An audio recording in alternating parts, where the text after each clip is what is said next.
Hey, Thrive friends!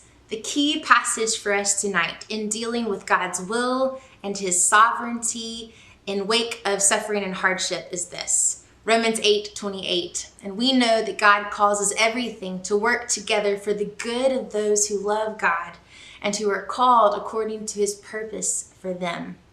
A few thoughts as we begin this conversation. Number one, there are no easy answers. There is mystery at the heart of the universe. There is a curtain that most of us do not get to see behind. And during times of suffering, when we don't have all the answers, it's important for us to cling to what we do know. That God is near, that God is love, and that God has the ability to make good from the not so good in our life. Number two, there are many different views on this topic, and we'll discuss a few of those tonight, but we're going to lean in on one.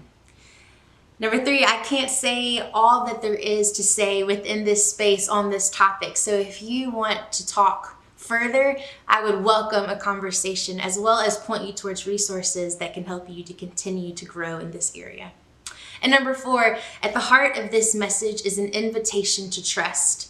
God doesn't always answer the why questions, but God does invite us on a journey of trust, trusting His goodness, His faithfulness, His presence, and His work of bringing good out of the most broken situations in our life, giving us something to anchor on, which is hope.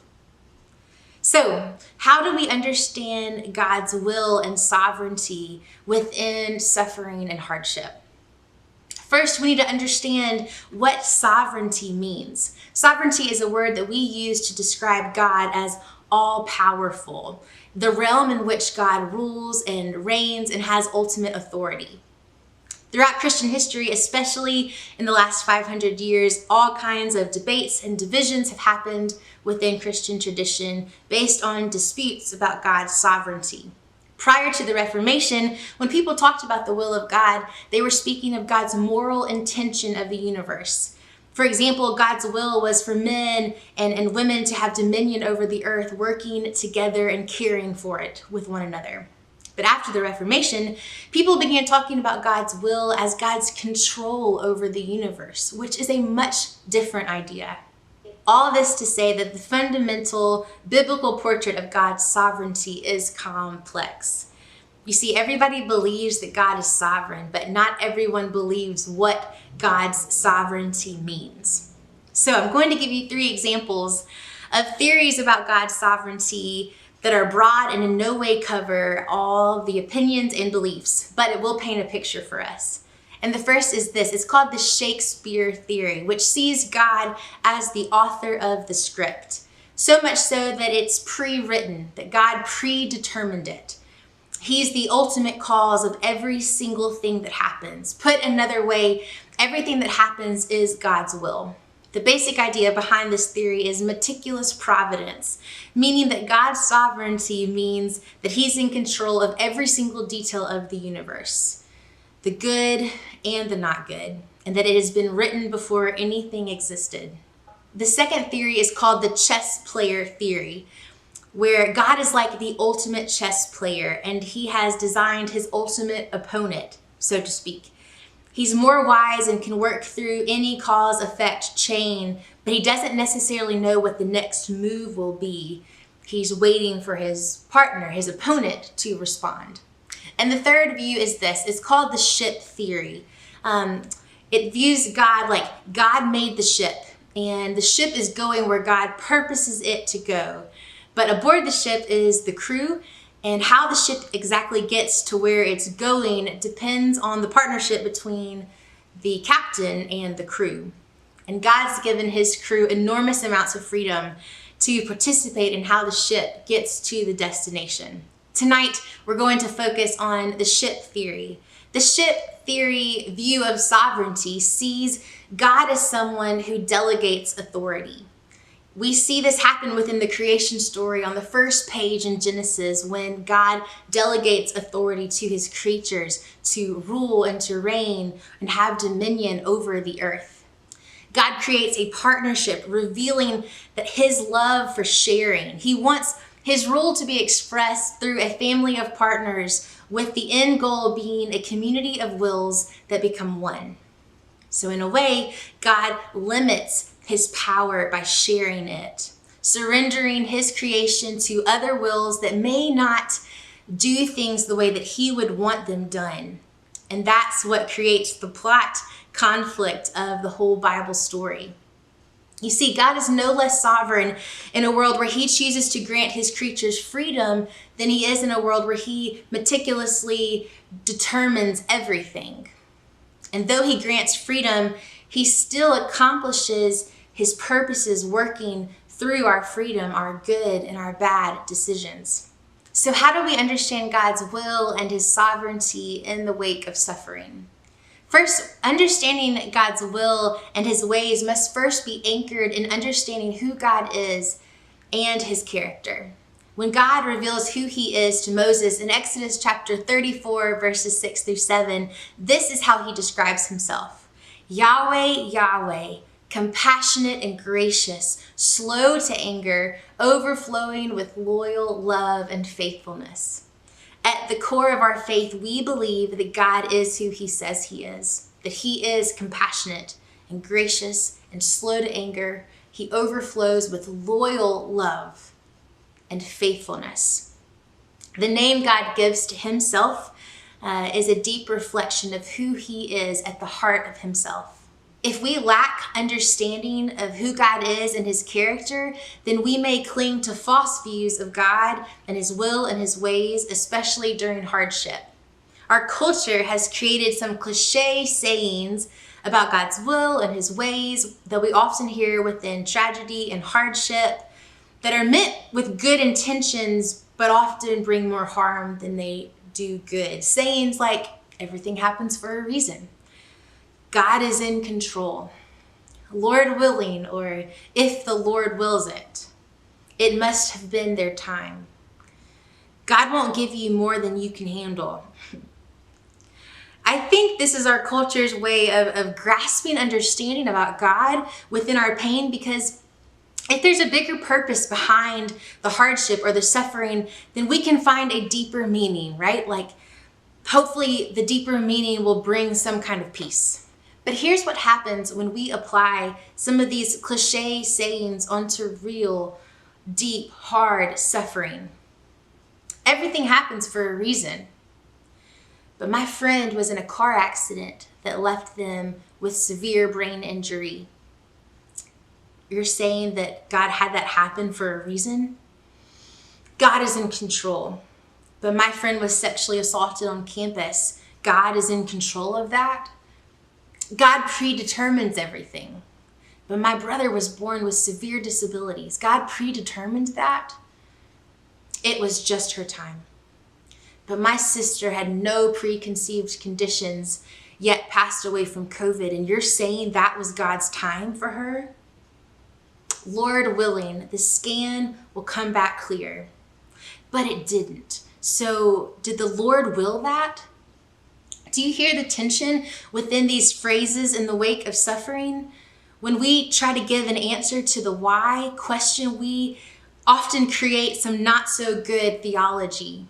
We often stop and try to find the whys, to try to find some comfort within our suffering, instead of just letting ourselves admit that perhaps this simply just stinks on a major scale, and that this is just wrong, and it is not fair.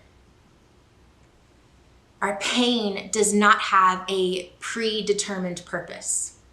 The core truth about God doesn't come with the assumption that all things, even hardships, have a purpose. The heartbreaking moments, the crushing circumstances, the horrific evil, the unimaginable losses, the brokenness in your life is not a result of God teaching you a lesson, punishing you, judging you. Bad things happen because the world is broken, because there's sin and death and the fall and rebellion and consequences and brokenness of humanity in all creation. It's exhausting enough to endure the hardships this broken world can bring without the addition of believing that God would play a role in making us bleed. Instead, may we come to understand God as one who bleeds along with us. who sits with us in our agony and weeps, not causing our distress, but providing a steady, holy presence. This still leaves the nagging question of why. Why God can't or won't remove the burden, answer the prayer, perform the miracle. But it does allow us to better see his character and his presence. It opens us up for opportunity provided in tragedy, to see good come from it, to see God's loyal love and faithfulness play out. God being in control doesn't mean a sovereignty that causes everything to happen, but a sovereignty that works for the good and for God's purposes. Romans 8:28, we know that in all things God works for the good of those who love him and who have been called according to his purpose. This isn't a heavenly insurance policy paid with faith, exempting us from anything unpleasant, but it is a promise that God is at work making good. God can take something intended for harm and repurpose it for good. Another thing we need to understand about God's will and his ways is this: his will isn't fully being done on earth because there are other wills at play. Jesus prays in Matthew 6, Father, let your kingdom come, your will be done on earth as it is in heaven. Notice that Jesus assumes that right now, God's will isn't being done on earth. Otherwise, he would not pray for God's will to be done on earth if it already was. Jesus assumes that heaven is a place where God's will is done all the time, but earth is a place where God's will is not always done. Sometimes it is and sometimes it isn't. Why? Because there are other wills at play. We're going to talk about 5. And the first one is this, that God has a will. God works things towards his ultimate purpose. And part of God's creativity is that he can take evil and allow it to do what it was already in motion to do, but then God can repurpose it. So there are times where God repurposes evil so that the evil thing that's done ends up working good into your life. God never causes evil, but evil is the result of the freedom that God built into the fabric of the universe. You have a will. You and I are free to make our own choices. We are not programmed by God. So some of the choices that we make bring deep joy and goodness, but other choices might hurt us. Some of the suffering in our own lives might be the byproduct of our own sin, our own poor judgment or bad decisions, or our immaturity. Sometimes we suffer at the hands of ourselves, but also other people have a will. Other people have freedom just like you and me to use freedom to make good choices or bad. And some people's selfish decisions will hurt you and cause you much pain. And sometimes people don't even have bad intentions. They just make a bad choice, like choosing to text and then drive and then have a car accident. That person didn't plan it, but it was a bad choice and you suffered from it. And there are others who are just evil people in this world who do evil things that wreak havoc in the world and cause at times catastrophic suffering. Satan has a will. I know that's hard to talk about and we don't have much time here, but sometimes people overstate it and understate it. C.S. Lewis says that there's a mistake that we make when it comes to Satan and the demonic realm. Either we go crazy and we think that there is a demon behind every bush, every flat tire, and every cold, or we act as if Satan isn't real at all. But the scriptures confirm that there is a spiritual beings at war with God and with all that is good, beautiful, and true in God's world. But Satan is not omnipresent, meaning he cannot appear everywhere at once. He is one being. And the 5th one is just chaos. It's this basic idea that everything is interconnected and there is such a thing as random chance in the universe. In theology, it's called natural evil. So this isn't murder or war or genocide. Rather, it's natural evil like an earthquake, a hurricane, a tsunami, a tornado. It's COVID-19. This chaos is the byproduct of sin and how sin has warped the world out of its original state.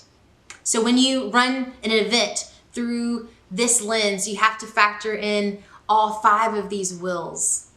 Friends, we see in Scripture that God welcomes our wrestling. He welcomes our cries of why. Why did this bad thing have to happen? Why does God allow suffering and injustice? Why does he allow famine and abuse? When it comes to the problem of evil and suffering, we want God to say something about it. We want an explanation. We want a silver lining. But instead, what we get in the Bible and in Jesus is that God does something about it. We get a solution and an invitation. What if we begin asking another question beyond why? What if we ask the question what? I want to close with these 3 what questions. The first one is this: what is God going to do in the end? Friends, a day is coming.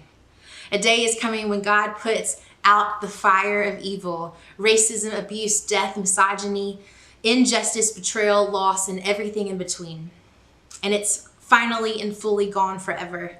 So no matter how bad your suffering is on this side of the resurrection, and I know for some of you it is terrible, please know that this life is temporary.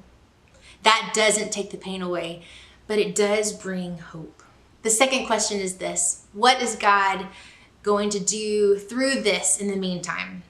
God has the beautiful ability to make good come from the not good. So as you open up to God with your pain, watch for him to do something beautiful in and through your suffering. And don't just watch for him to do something, but join him. And the third question is this: what is God doing in me right now? What is God doing in you right now? The hard places in our lives are where Jesus does some of his best work. And some of you are in that spot right now, in a place of suffering. And it can be really hard to see the good. Sometimes it's even hard to even think that good could come from this, that just feels so wrong because this situation is so wrong, and you're right, it is.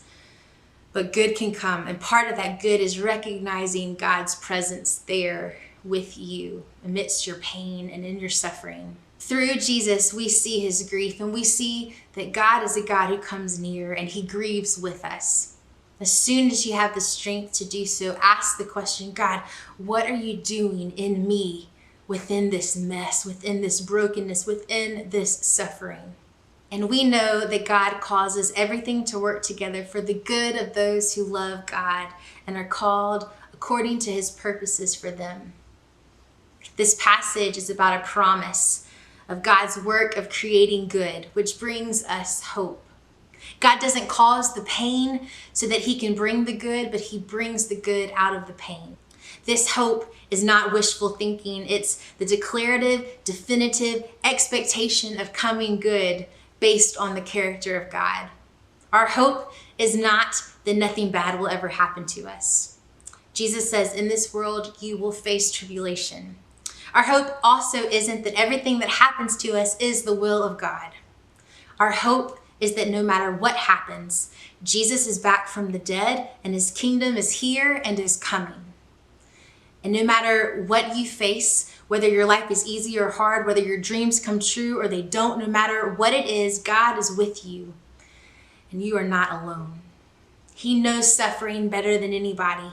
And if you turn over your broken pieces to him, to Jesus, he has the ability to take broken pieces in your life and turn them into something beautiful. To somehow take evil, even though it's evil, and turn it into good. Friends, may God's presence be so near to you in whatever hardship that you are facing now or in the days to come.